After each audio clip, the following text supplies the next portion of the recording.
example, big letter E. Key. Yan. Gusto ko sabay-sabay. Pag hindi sumabay, hindi sabay-sabay, magsosolo kasama ang apelido at middle name. Nakawag po natin.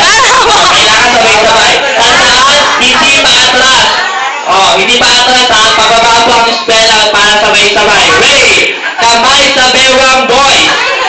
Spell big letter K. Sabay-sabay. Okay, ganito. Gusto ko itong letter na to. Gusto ko I na may tuldok. May tuldok. I. Ready, go!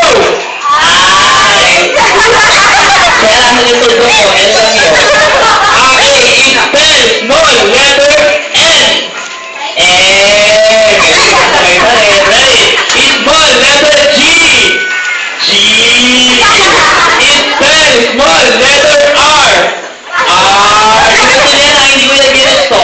Wala kayong point. Okay, spell small letter